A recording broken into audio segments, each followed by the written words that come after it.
நண்பர்கள் அனைவருக்கும் வணக்கம். இன்றைக்கி நம்ம மாடி தோட்டத்தில் இருக்கக்கூடிய தானிய சொட்டு நீர் பாசனத்தை பற்றி தான் ஒரு முழுமையான வீடியோ பார்க்க போகிறோம். இந்த சொட்டு நீர் பாசனத்தை பற்றி நம்ம சேனலில் நிறைய வீடியோக்கள் பதிவு பண்ணியிருக்கேன். இந்த வருஷம் பார்த்திங்கன்னா இன்னும் கொஞ்சம் அட்வான்ஸ்டான ஒரு சொட்டு நீர் பாசன அமைப்பை வந்து ஏற்படுத்தியிருக்கேன். அது என்னென்ன அமைப்புகள் ஏற்படுத்தியிருக்கேன், அது எப்படிலாம் ஒர்க் ஆகுது அப்படின்ற ஒரு டெமோ வந்து பார்த்திங்கன்னா இந்த வீடியோவில் காமிக்கிறேன். இந்த வீடியோவில் என்னுடைய மாடி தோட்ட அமைப்புக்கு தகுந்த மாதிரியும் என்னுடைய தேவைக்கு தகுந்த மாதிரியும் சில அமைப்புகள் ஏற்படுத்தியிருக்கேன். ஸோ இந்த வீடியோ நீங்கள் முழுசாக பார்த்தீங்கன்னா உங்கள் வீட்டு தோட்டத்துக்கோ அல்லது மாடி தோட்டத்துக்கோ எந்த மாதிரி சொட்டு நீர் பாசனம் அமைக்கலாம் அப்படிங்கிற ஒரு ஐடியா கிடைக்கும். இதில் எதை பற்றியாச்சும் நீங்கள் தெளிவாக தெரிஞ்சுக்கணும் அப்படின்னு ஆசைப்பட்டீங்கன்னா கமெண்ட்ஸில் பதிவு பண்ணுங்கள். ஏற்கனவே நான் அதை பற்றி வீடியோ பதிவு பண்ணியிருந்தேன்னா அந்த வீடியோட லிங்க்கை உங்களுக்கு ஷேர் பண்ணுறேன். அப்படி இல்லை நீங்கள் கேட்குற தகவல்கள் இது வரைக்கும் நான் வீடியோவாக பதிவு பண்ணல அப்படின்னா கண்டிப்பாக வரக்கூடிய நாட்களில் இன்னொரு வீடியோ எடுத்து பதிவு பண்ணுறதுக்கும் வசதியாக இருக்கும். சரி, இதுக்கு முன்னாடி நம்ம அமைச்சிருந்த சொட்டு நீர் பாசனத்துக்கும் இப்போ அமைச்சிருக்கக்கூடிய சொட்டு நீர் பாசனத்துக்கும் என்ன வித்தியாசம் அப்படின்னு பார்த்தீங்கன்னா, இதுக்கு முன்னாடி நம்ம மாடி தோட்டத்துக்கு முழுசாக வந்து ஒரு சொட்டு நீர் பாசனம் அமைச்சிருந்தோம். அதில் வந்து பார்த்திங்கன்னா சில பிரச்சனைகள் இருந்தது. ஒரு சில தொட்டிக்கு வந்து பார்த்திங்கன்னா அதிகமாக தண்ணி தேவைப்படும், ஒரு சில தொட்டிக்கு தண்ணி கம்மியாக தேவைப்படும். அதே மாதிரி பார்த்திங்கன்னா நம்ம தோட்டத்தில் தொட்டிகளுடைய உயரம் வந்து வித்தியாசமாக வச்சுருப்பேன். ஒரு 3 அடி உயரத்தில் சில தொட்டிகள் இருக்கும், 5 அடி உயரத்தில் சில தொட்டிகள் இருக்கும். அப்போ வந்து காமனாக சொட்டு நீர் பாசனம் பண்ணும்போது உயரம் குறைவாக இருக்கக்கூடிய தொட்டிகளுக்கு தண்ணி அதிகமாக போகுது, உயரம் அதிகமாக இருக்க தொட்டிகளுக்கு தண்ணி கம்மியாக போகுது. இந்த மாதிரி நிறைய பிரச்சனைகள் இருந்தது. இதுக்கெல்லாம் வந்து பார்த்திங்கன்னா தனித்தனியாக பிரித்து எந்தெந்த தொட்டிக்கு எவ்வளோ தண்ணி போகணும், எந்தெந்த தொட்டிக்கு எவ்வளோ நேரம் தண்ணி போகணும், இதெல்லாமே பார்த்திங்கன்னா ஒரு மொபைல் ஆப் மூலமாக நம்ம ஈஸியாக கண்ட்ரோல் பண்ண முடியும். இது வந்து பார்த்திங்கன்னா சாதாரணமாக ஒரு மாடி தோட்டத்துக்கு மட்டும் கிடையாது, நம்ம விவசாய நிலத்துக்கும் இந்த சிஸ்டத்தை வந்து நம்ம பயன்படுத்தலாம். ஏற்கனவே இந்த பாட்பெரி நிறுவனத்துடைய மொபைல் ஆப்பை யூஸ் பண்ணி சொட்டு நீர் பாசனம் பண்ணுறதுக்கான கருவியை ஏற்கனவே அன்பாக்சிங் பண்ணி அது எப்படி ஒர்க் ஆகுதுன்றதை ஜஸ்ட் ஒரு வீடியோவாக பதிவு பண்ணியிருப்பேன். அப்போ வந்து பார்த்திங்கன்னா ஓரலாக இது எப்படிலாம் ஒர்க் ஆகும் அப்படின்னு சொல்லியிருந்தேன். அதை வந்து இப்போ நம்ம டெமோவாகவே பார்க்கலாம். இது வந்து பார்த்திங்கன்னா சொட்டு நீர் பாசனம் மட்டும் கிடையாது, நம்ம மாடி தோட்டம் அப்படின்னு எடுத்துட்டோம்னா நம்ம சென்னைக்கு பக்கத்தில் இருக்கோம். அதனால் வந்து பார்த்திங்கன்னா இங்கே ஹீட் ரொம்ப அதிகமாக இருக்கும். அது மட்டும் இல்லாமல் நம்ம வீட்டை சுற்றி இண்டஸ்ட்ரியல் ஏரியா இருக்குது. இண்டஸ்ட்ரியல் ஏரியா இருக்கிறதால இந்த இடத்துல கொஞ்சம் டெம்பரேச்சர் ரொம்ப அதிகமாகவே இருக்கும். இந்த வெயில் காலங்களில் நிறைய கொடி வகை காய்கறிகள்லாம் பார்த்திங்கன்னா பூ எடுக்கும், பிஞ்சு வரும். அந்த பிஞ்சு பார்த்திங்கன்னா சீக்கிரமாக வம்பி போயிடும். அதுக்கு காரணம் என்னென்னா இந்த டெம்பரேச்சர் ரொம்ப அதிகமாக இருக்கிறது தான். ஸோ அதனால் நம்ம மிஸ்ட் கண்ட்ரோல் சிஸ்டமும் போட்டிருக்கோம். அது மட்டும் இல்லாமல் இங்கே அக்வாபானிக் சிஸ்டமும் நம்ம வச்சுருக்கோம். அந்த அக்வாபானிக் சிஸ்டம் பற்றி தனியாக வீடியோ பதிவு பண்ணுறேன். ஆட்டோமேட்டடாக நம்ம மொபைல் மூலமாக எங்கேருந்து வேணாலும் கண்ட்ரோல் பண்ண முடியும். இப்போ கூட பார்த்திங்கன்னா நான் பொங்கல் லீவில் ஒரு வாரம் ஊருக்கு போயிருந்தேன். போயிட்டு திரும்பி வர வரைக்கும் இந்த மொபைல் அப்ளிகேஷனில் இருக்கக்கூடிய இந்த சொட்டு நீர் பாசன அமைப்பு தான் நம்ம மாடி தோட்டத்தை செழிப்பாக வச்சுருக்கு. நான் உங்களுக்கு மாடி தோட்டத்தை ஜஸ்ட்டு சுற்றி காமிக்கிறேன் பாருங்கள். இந்த பாட்பெரி நிறுவனத்துடைய தானியங்கி சொட்டு நீர் பாசன கருவியை பற்றி அது எப்படி இன்ஸ்டால் பண்ணுறது, அதில் என்னென்ன பொருள்லாம் இருக்கும் அப்படின்னு சொல்லி ஏற்கனவே ஒரு வீடியோ பதிவு பண்ணியிருந்தேன். ஜஸ்ட்டு அதில் எப்படிலாம் நம்ம இன்ஸ்டால் பண்ணலாம் அப்படின்னு சொல்லி காமிச்சிருந்தேன். அந்த வீடியோவோட லிங்க் வேணால் டிஸ்கிரிப்ஷனில் கொடுக்குறேன், தேவைப்படுறவங்க செக் பண்ணி பாருங்கள். இதே மாதிரி நீங்கள் அமைக்கணும் அப்படின்னு அவசியம் கிடையாது. உங்கள் மாடி தோட்டத்துக்கு எப்படிலாம் தேவைப்படுதோ அந்த மாதிரி வந்து இதை பார்த்து இதிலேருந்து ஒரு சில தகவல்களை சேகரித்து நீங்கள் தாராளமாக உங்கள் மாடி தோட்டத்துக்கும் சொட்டு நீர் பாசனம் அமைச்சிக்கலாம். அப்படி இல்லை எங்களால் இதெல்லாம் செய்ய முடியாது, ஒருவேளை நீங்கள் யாராவது வந்து எங்களுக்கு சொட்டு நீர் பாசனம் அமைச்சு கொடுத்தா நல்லாயிருக்கும் அப்படின்னு சொல்லி நிறைய பேர் கேட்குறீங்க. அவங்களுக்கும் நான் ஏற்கனவே சொல்லியிருக்கேன், இந்த பாட்பெரி நிறுவனத்தில் நீங்கள் கனெக்ட் பண்ணாலும் அவங்க வந்து சொட்டு நீர் பாசனம் அமைச்சு தருவாங்க. இவங்க வந்து பார்த்திங்கன்னா சென்னையில் இந்திரா கார்டனோட டைப் வச்சுருக்காங்க. இந்திரா கார்டன்லேருந்து வந்து உங்களுக்கு சொட்டு நீர் பாசன அமைப்புகளை ஏற்படுத்தி கொடுப்பாங்க. இந்திரா கார்டனுடைய கான்டாக்ட் லிங்க்கும் இந்த பாட்பெரி நிறுவனத்துடைய கான்டாக்ட் லிங்க்கும் டிஸ்கிரிப்ஷனில் கொடுக்குறேன், தேவைப்படுறவங்க செக் பண்ணி பாருங்கள். இப்போ நம்ம வந்து பார்த்திங்கன்னா ஆரம்பத்திலேருந்து இந்த கண்ட்ரோலர் எங்கே இருக்குது, இந்த கண்ட்ரோலர்லேருந்து இதுக்கு சப்ளை எப்படி வருது, இந்த சப்ளை வந்து இந்த மோட்டார் எப்படி ஆன் ஆகுது, மோட்டார் ஆனதுக்கப்புறம் இந்த ஃபில்டர் எப்படி ஒர்க் ஆகுது, வெஞ்சூரி சிஸ்டம் எப்படி ஒர்க் ஆகுது, சொலினாய்டு வால்வ் எப்படி ஒர்க் ஆகுது, பைப் லைன்லாம் எப்படி பிரிச்சிருக்கேன், எங்கே கொண்டு போய் கொடுத்துருக்கேன் அப்படின்றத தெளிவாக அந்த வீடியோவில் பார்த்துடலாம். வாங்க இப்போ போய்ட்டு நம்ம கண்ட்ரோலர் எங்கே இருக்குது அப்படின்றத முதல்ல பார்த்துடலாம்.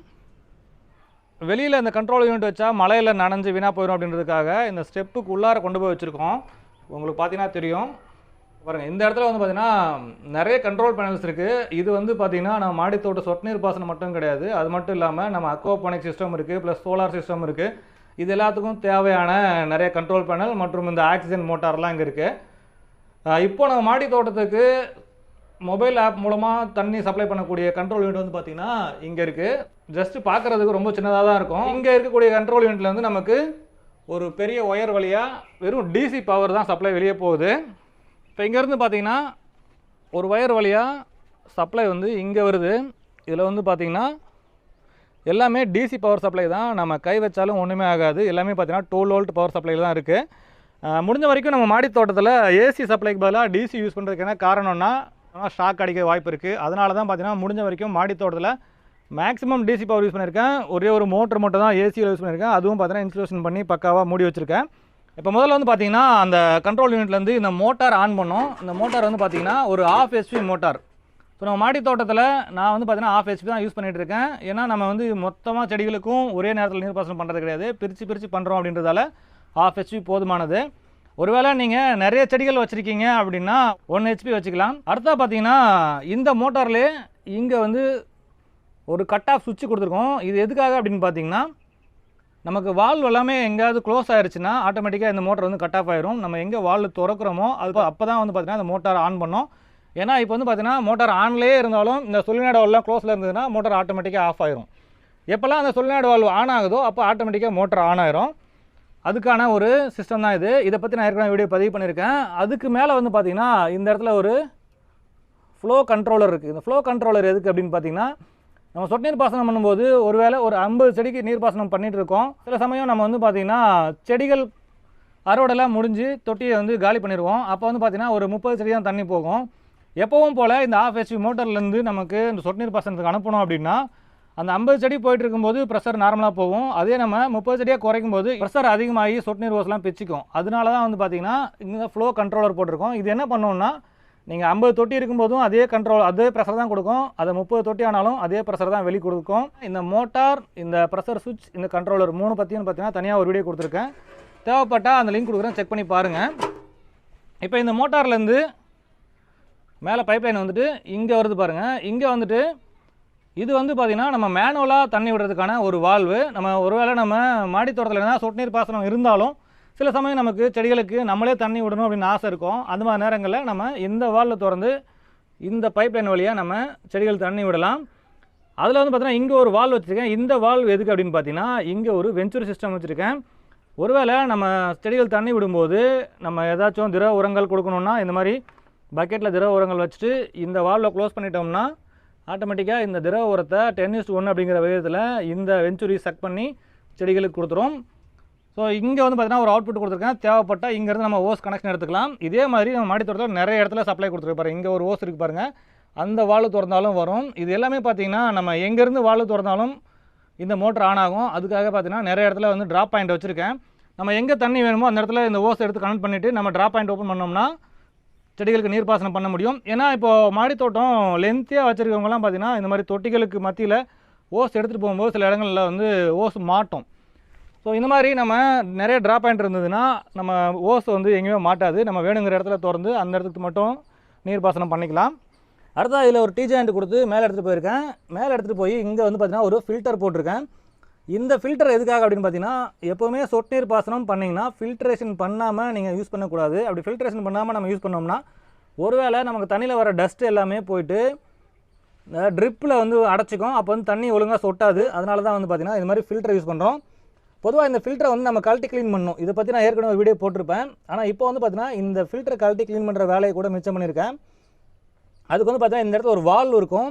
அந்த வால்வை ரிமூவ் பண்ணிவிட்டு அதுக்கு பதிலாக ஒரு சொலினாய்டு வால்வ் ஃபிக்ஸ் பண்ணியிருக்கேன். இப்போ என்ன பண்ணியிருக்கேன் அப்படின்னு பார்த்தீங்கன்னா மோட்டர் ஆன் ஆன உடனே 1 நிமிஷம் ஃபஸ்ட்டு இந்த ஃபில்டரை வந்து வாஷ் பண்ணோம். ஸோ இதனால் நம்ம தினமும் இந்த ஃபில்டரை கழட்டி க்ளீன் பண்ணுற வேலை நமக்கு கிடையாது. அதை வந்து இந்த சொலினாய்டு வால்வ் செஞ்சிடும். இந்த சொலினாய்டு வால்வ் ஓப்பன் ஆன உடனே இந்த தண்ணி மறுபடியும் நம்ம சம்புக்கே போயிடும். அதனால் தண்ணி எதுவும் வேஸ்ட் ஆகாது. அடுத்தா பார்த்திங்கன்னா இந்த இடத்துல ஒரு வால்வ் இருக்குது. இது வந்து பார்த்திங்கன்னா இங்கே ஒரு வெஞ்சூரி சிஸ்டம் வச்சுருக்கேன். இது எதுக்காக அப்படின்னு பார்த்தீங்கன்னா நம்ம ஏற்கனவே கீழே இருக்க வெஞ்சூரி சிஸ்டம் வந்து நம்ம மேனுவலாக தண்ணி செடிகளுக்கு கொடுக்கும்போது யூஸ் பண்ணுறதுக்கு. ஆனால் இது வந்து பார்த்திங்கன்னா நம்ம ட்ரிப்பில் செடிகளுக்கு தண்ணி கொடுக்கும்போது யூஸ் பண்ணுறதுக்கு இங்கே ஒரு வெஞ்சூரி சிஸ்டம் இருக்குது. இந்த வெஞ்சூரி சிஸ்டம் வந்து பார்த்திங்கன்னா ஒரு 400 ரூபாலேருந்து 500 ரூபா அந்த ரேஞ்சில் இருக்கும். இதோட வேலை என்ன அப்படின்னு பார்த்தீங்கன்னா நம்ம கிட்டே இருக்கக்கூடிய திரவ உரத்தை அப்படியே தண்ணியில் வந்து 10:1 அப்படிங்கிற விதத்தில் ஈஸியாக கலந்து கொடுத்துரும். இது எப்படி ஒர்க் ஆகுதுன்றதும் நான் உங்களுக்கு டெமோவில் காமிக்கிறேன். நம்ம தேவையான திரவ உரத்தை கொண்டு வந்து இந்த தொட்டியில் ஊற்றிட்டு அதுக்கப்புறம் வந்து மோட்டர் ஆன் பண்ணோம்னா இதில் இருக்கக்கூடிய தண்ணி ஒரு 10 லிட்டர் அப்படின்னா இதில் வந்து 100 லிட்டர் தண்ணி போச்சுன்னா அந்த 100 லிட்டர் தண்ணிக்கு இந்த 10 லிட்டர் திரவ உரத்தை அது மிக்ஸ் பண்ணி செடிகளுக்கு கொடுத்துரும். ஸோ நமக்கு வந்து திரவ உரங்களை செடிகளுக்கு கொடுக்கும்போது இந்த வெஞ்சூரி சிஸ்டம் வந்து பார்த்திங்கன்னா ரொம்பவே யூஸ்ஃபுல்லாக இருக்கும். பார்த்தீங்கன்னா உங்களுக்கே தெரியும் நிறைய திரவ உரங்கள் வச்சுருவேன். இங்கே பார்த்தீங்கன்னா வாழைப்பழ கரைசல், மீனமிலம் இதெல்லாமே பார்த்தீங்கன்னா நிறைய வச்சுருப்பேன். அதெல்லாமே வந்து பார்த்திங்கன்னா இதில் தான் ஊற்றி விட்டுருவேன்.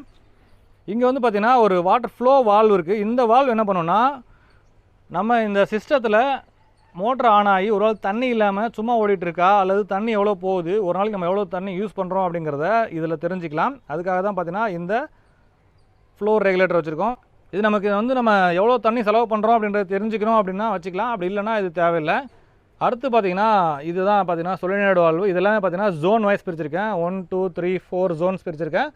இங்கே ஒன்று இருக்குது. இந்த 4 ஜோன் எப்படி பிரிச்சிருக்கேன் அப்படின்னு பார்த்திங்கன்னா, நம்ம மாடி தோட்டத்தில் இந்த இடத்துல ஒரு 5 அடி உயரத்தில் தொட்டிகள் இருக்குது பார்த்திங்களா, இது ப்ளஸ் பின்னாடி பாருங்கள் இந்த 2 அடுக்கில் இருக்குல்ல அந்த தொட்டி, இதெல்லாம் வந்து பார்த்திங்கன்னா உயரம் அதிகமாக இருக்குது. இது பக்கத்தில் இருக்கிறது உயரம் கம்மியாக இருக்குது. ஸோ இதுக்கு ரெண்டுத்துக்குமே வந்து பார்த்திங்கன்னா நம்ம ஒரே முறை நீர்ப்பாசனம் பண்ணோம்னா இந்த கீழே இருக்கிறதுக்கு வந்து தண்ணி அதிகமாக போகும், மேலே இருக்கிறதுக்கு தண்ணி குறைவாக தான் போகும். அதனால் இதை மட்டும் தனியாக ஒரு ஜோன் பிரிச்சுட்டேன். அடுத்து பார்த்திங்கன்னா ரெண்டாவது இங்கே இருக்கிறது, இதுவும் பார்த்திங்கன்னா உங்களுக்கு இங்கே கொடி வகை காய்கறிகள் நடவு செய்வேன். இப்போது கொடி எல்லாமே முடிஞ்சிருச்சு. ஸோ இதுக்கு ஒரு ஜோன் வச்சுருக்கேன். இப்போ உதாரணத்துக்கு நம்ம வந்து மொத்தமாக காமனாக வந்து சொட்டு நீர் பாசனம் பண்ணோம்னா செடிகள் இருந்தாலும் இல்லாட்டி தண்ணி போயிட்டே இருக்கும். ஆனால் இப்போ வந்து பார்த்திங்கன்னா இங்கே செடி இல்லாததால் இந்த வால்வை மட்டும் நம்ம மொபைலில் வந்து ஆஃப் பண்ணி வச்சிடலாம். அடுத்து பார்த்திங்கன்னா இன்னொரு ஜோன் வந்து பார்த்திங்கன்னா இந்த கீழே இருக்கக்கூடியதெல்லாம் 3வது. அடுத்து 4வது வந்து பார்த்திங்கன்னா அந்த சைடு இருக்கக்கூடியதெல்லாம் பார்த்திங்கன்னா 4வது ஜோனாக பிரிச்சிருக்கேன். இந்த மாதிரி 4 ஜோனாக பிரித்து பைப்லைன்லாம் போயிட்டுருக்கு பாருங்கள். இதிலேருந்து இப்படி எடுத்துகிட்டு போய் ஒவ்வொரு ஏரியாவுக்கும் கொடுத்துருக்கேன். அடுத்த வந்து பார்த்திங்கன்னா மிஸ்ட் கண்ட்ரோலுக்கு ஒரு சொலினாய்டு வால்வு போட்டிருக்கேன். மிஸ்ட் கண்ட்ரோல் வந்து பார்த்திங்கன்னா நம்ம தோட்டத்தில் ஒரு 6 லைன் போட்டிருக்கேன். ஸோ இதெல்லாமே பார்த்திங்கன்னா மிஸ்ட் கண்ட்ரோல் வந்து பார்த்திங்கன்னா ஒரு 4 அடி அகலத்துக்கு ஒரு லைன் போடணும். நம்ம வந்து பார்த்திங்கன்னா ஒரு 24 அடி இருக்கிறதால 6 லைன் போட்டிருக்கேன். இந்த 6 லைன் வந்து பார்த்திங்கன்னா நம்ம தனித்தனியாகவும் ஆன் பண்ணலாம். தனித்தனியாக ஆன் பண்ணணும்னா இந்த மாதிரி 12 வோல்ட்டு சிங்கிள் பம்போ அல்லது டபுள் பம்போ யூஸ் பண்ணலாம். சிங்கிள் பம்ப் யூஸ் பண்ணிங்கன்னா ஒரு 3லேருந்து 4 4வே நாசில் நம்ம கனெக்ட் பண்ணலாம். அதே நீங்கள் டபுள் யூஸ் பண்ணுறீங்கன்னா ஒரு 6 நாசில் வந்து நம்ம கனெக்ட் பண்ணலாம். நம்ம வந்து பார்த்திங்கன்னா நிறைய போட்டிருக்கிறதால ஒவ்வொன்றும் தனித்தனியெல்லாம் கொடுத்துருக்கோம். இப்போ உதாரணத்துக்கு ஒவ்வொரு லைனுக்கும் 6 மிஸ்ட் நாசில் இருக்குது. அப்போ நமக்கு வந்து பார்த்திங்கன்னா அதை 6 தனித்தனியாக பிரிச்சிருக்கோம். இதில் ஒரு 6 மிஸ்ட் நாசில் இருக்குது, இதில் ஒரு 6 மிஸ்ட் நாசில் இருக்குது. இந்த மாதிரி கிட்டத்தட்ட 6த்துலேயும் ஒவ்வொன்றுத்துலேயும் 6 மிஸ்ட் நாசில் இருக்குது. ஒருவேளை நம்ம இண்டிவிஜுவலாக ஏதாவது ஆன் பண்ணணும் அப்படின்னா இந்த பம்ப் மூலமாக ஒவ்வொன்றா 1 2 3 4ன்னு தனித்தனியாக ஆன் பண்ணிக்கலாம். அப்படி இல்லை நம்ம வந்து பார்த்திங்கன்னா காமனாகவே ஆன் பண்ணணும் அப்படின்னா டேரெக்டாக இந்த மோட்டார்லேருந்து ஏசி சப்ளைலேருந்து இந்த சொலினாய்டு வழியாக ஓப்பன் ஆகி இது எல்லாத்துக்குமே காமனாக போகிற மாதிரி போட்டிருக்கேன். போட்டு அந்த பக்கம் வால் வச்சுருக்கேன். எல்லாமே வந்து பார்த்திங்கன்னா ஒரே நேரத்தில் வந்து ஸ்ப்ரே பண்ணோம். ஸோ இந்த மாதிரி வந்து பார்த்திங்கன்னா நம்ம மாடி தோட்டத்தில் தேவையான மாதிரி நம்ம ஈஸியாக அமைச்சிக்கலாம். இதுக்கு எல்லாமே வந்து பார்த்திங்கன்னா செலவு அப்படின்றது கொஞ்சம் அதிகமாக தான் ஆகுது. ஆனால் நம்ம செலவு ஒரு தடவை பண்ணிட்டோம்னா நமக்கு லைஃப் லாங் வந்து பார்த்திங்கன்னா இந்த நீர்ப்பாசனத்துக்கான நேரம் நிறைய மீதமாகுது. ஆரம்பத்தில் நான் வச்சுருந்த சொட்டு நீர் பாசனத்துக்கும் இப்போதைக்கும் என்ன வித்தியாசம் அப்படின்னு பார்த்திங்கன்னா, இப்போ எல்லாமே நம்ம வந்து பார்த்திங்கன்னா தனித்தனியாக பிரித்து கண்ட்ரோல் பண்ண முடியும். முதல்ல இருந்தது எல்லாமே காமனாக இருந்தது. ஆன் பண்ணி எப்படி சொட்டு நீர் பாசனம் ஒர்க் ஆகுது அப்படின்றதையும் காமிக்கிறேன் பாருங்கள். சரி, இப்போ வந்து பார்த்திங்கன்னா மிஸ்ட் கண்ட்ரோல் ஆன் பண்ணியிருக்கேன். ஸோ இந்த சம்மரில் மிஸ்ட் கண்ட்ரோல் வந்து பார்த்திங்கன்னா ரொம்பவே யூஸ்ஃபுல்லாக இருக்குது. செடிகள்லாம் வந்து பார்த்திங்கன்னா ரொம்ப சூப்பராக என்ஜாய் பண்ணும் இந்த மிஸ்ட்டில். கேமரா நனைஞ்சிருச்சு, நானும் கிட்டத்தட்ட நனைஞ்சிட்டேன். மேலே எந்த அளவுக்கு அப்படியே பனித்துளி மாதிரி விழுந்துட்டு இருக்கு பாருங்கள். ஸோ இப்போ செடிகளுக்கெல்லாம் இந்த மாதிரி பனித்துளி மேலே விழும்போது இந்த வெயில் நேரத்தில் எப்படி இருக்குன்றதை கற்பனை பண்ணி பாருங்கள். இந்த மிஸ்ட் சிஸ்டமும் ட்ரிப் சிஸ்டமும் எல்லாமே வந்து பார்த்திங்கன்னா அந்த ஒரே கண்ட்ரோலில் தான் ஒர்க் ஆகிட்டுருக்கு. இது வரைக்கும் நம்ம மாடி தோட்டத்தில் இருந்த ட்ரிப் இரிகேஷன் சிஸ்டத்தை பற்றியும் மிஸ்ட் கண்ட்ரோல் பற்றியும் ஓவராலான ஒரு வீடியோ வந்து பார்த்திங்கன்னா இதில் பதிவு பண்ணியிருக்கேன். மேலும் ஒரு நல்ல பதிவில் சந்திக்கலாம். நன்றி, வணக்கம்.